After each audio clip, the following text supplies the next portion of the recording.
Hi, this is Brian Kim. I'm going to share with you episode number 5 in the Surgical Instrument Review Series. This is the Epsilon ERF-31S, and this is the sharp tip Haldipurkar Capsulorhexis forceps. Actually, I don't believe Mateen with Epsilon has released this, but this is a modification of the Haldipurkar Capsulorhexis forceps that I used in the previous SIR episode. And so he modified the tip, so it's a sharp tip forceps. And you're going to see me using these sharp tip forceps for the very first time on these initial cases. And so I'm showing you the two Haldipurkars.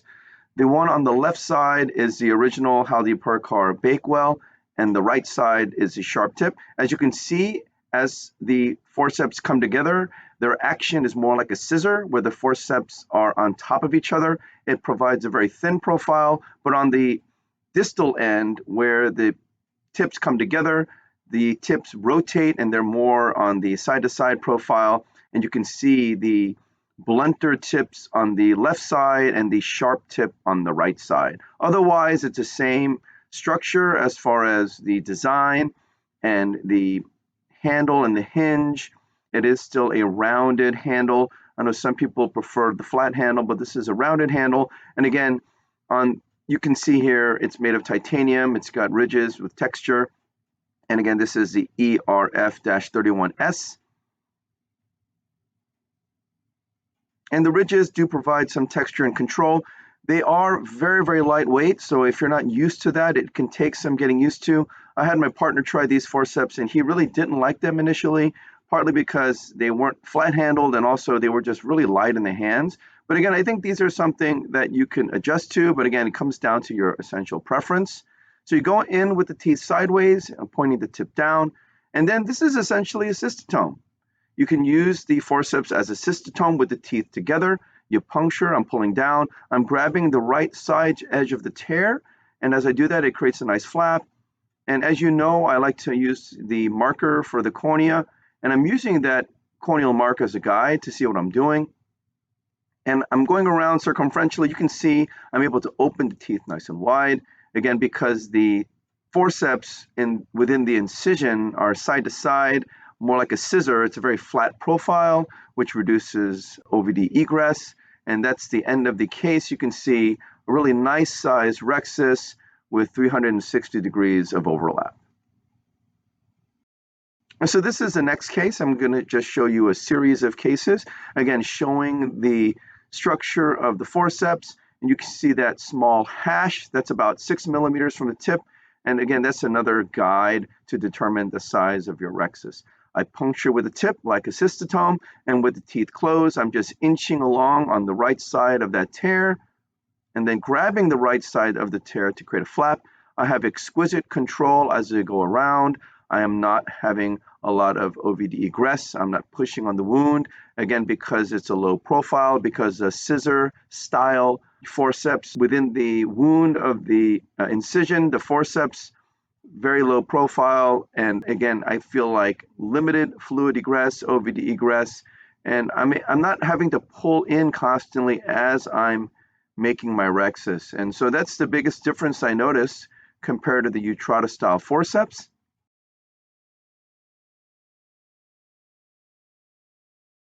And you can see, again, this is the end of the case. Again, a perfectly centered and sized rhexis. This is a patient who, I usually do the Orlock technique for eyes that have a strong bells, but this patient doesn't have just the strong bells. She almost has like a nystagmus movement, so she does actually have this really severe nystagmus movement, and so that's why I'm using the forceps to hold the eye. Alternatively, I could have done a block, but in this circumstance, I'm holding the eye with the forceps. But again, you can see I have exquisite control. I punctured the capsule, and then I'm going around circumferentially, grabbing and re-grabbing. And again, what I notice consistently with this forceps is I'm not having to constantly pull inward. I'm not directing a persistent inward force, which again is a testament to very good chamber stability with this forceps. You can see all the jiggling on the eye there. And then this is the end of the case. Again, 360 degrees of overlap and a well-centered and sized rhexis. Again, going in with the teeth sideways, puncturing with the teeth closed in the center, pulling down, pushing the tear towards the right to create a small flap. And on that previous case, I didn't really explain it, but I was working in the subincisional area, and again, not a lot of corneal stria because of the design of this forceps. So working in the subincisional area doesn't cause you to get a lot of corneal stria and distortion. Again, another reason why I like these forceps. Again, minimal corneal distortion, minimal inward pulling, which again is a testament to the great chamber stability with the forceps. And so again, compared to the Utrata, I was always pulling inward for these cases. Not all cases, but for a lot of cases, have to pull inward because there was a persistent little bit of outward force. Again, I will blame that on OVD egress as the case continued on. But again, what controls OVD egress is really minimizing the wound gape. And so you minimize the wound gape by having a forceps that has a low profile. And again, and you're able to achieve that because this is a scissor style forceps where the blades are on top of each other. And because like a scissor, those blades have a thin profile versus like a tongs where there's a more vertical component to the tongs, it's going to have more wound gape. And so that's why I noticed in the very beginning of using these forceps, I was actually creating a spiral inward of my rhexis. I was so used to pulling inward that I was actually creating a rhexis that was going too small, and it was, again, a little bit irregular. So it was a little bit of an adaptation, but I had to trust the forceps and just pull like I normally do and not worry about running out. And so again, that's a pretty big adjustment, but as I've used these forceps, I've really gained a lot of confidence. I haven't had a lot of trouble, very good control, and again, much more consistency in the size and centration of the rhexis. And with this modification with the sharp tip forceps, I do feel that this is like the perfect combination. With the other Haldipurkar Bakewell forceps, as I push down on the anterior capsule, it would cause some stress on the zonules. You can see the stria in the anterior capsule, and I didn't want to really cause any stress on the zonules. So dealing with Mateen and Epsilon has been such a pleasure, and he's always very willing to help out the surgeon. And so he made this modification, and I really feel like this is really an excellent adaptation to this already very good forceps. By puncturing down with the sharp tip forceps, it's really like having a cystotome combined with a rhexis forceps all in one. I'm able to puncture, don't cause any zonular stress. You do have that little hash that gives you another indicator for the size of the rhexis. I use my corneal marker to help guide me.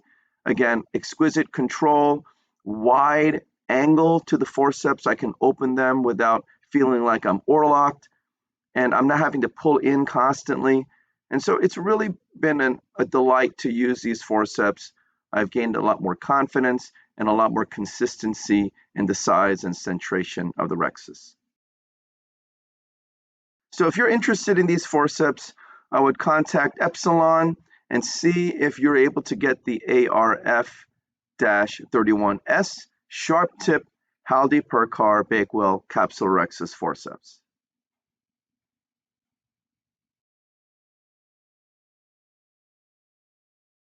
I hope this was helpful to you, and I thank you for your attention.